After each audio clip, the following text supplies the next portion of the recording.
Tomato పచ్చడికి కావాల్సిన పదార్థం కారం, వెల్లుల్లి, మామిడి అల్లం ఇలా తురిమి పెట్టుకోవాలి. నెక్స్ట్ వేయించిన మెంతులు, వేయించిన ఆవాలు అండ్ ఇక్కడ టమోటా. ఇప్పుడు మన మెయిన్ ఇంగ్రీడియంట్ టమోటా గురించి మా మమ్మీ ఎలా ప్రాసెస్ చేసిందో ఫస్ట్ 3 days ముందు మీకు చెప్తుంది, ఒకసారి వినండి.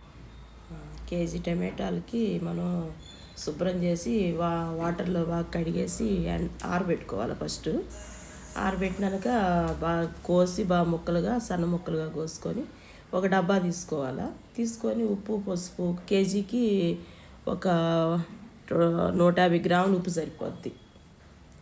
అది తడిపేసి బాగా పెట్టినాక 3వ రోజు బాగా నీళ్ళు వస్తాయి, ఊరినట్టుగా వస్తాయి.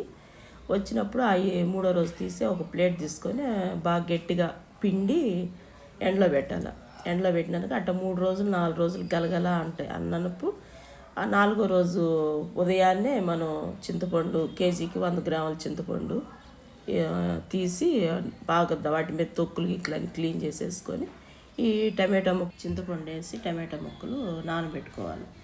నానబెట్టినాక ఉదయం నానబెట్టినాక సాయంత్రం మధ్యాహ్నం 3 ఆ టైంలో మనం చిన్న గ్రైండర్ 2 రాళ్ళ జార్లు ఉంటాయి కదండి, దాన్ని తీసి మనం ఆ టమాటా చింతపండు నానబెట్టిన దాన్ని ఈ గ్రైండర్లో వేసి ఇంకా వేరే వాటర్ ఏమి వేయకుండా మన చేతులు తడి లేకుండా ఆ నీళ్ళతోనే మనం శుభ్రంగా గ్రైండర్లో వేయాలి.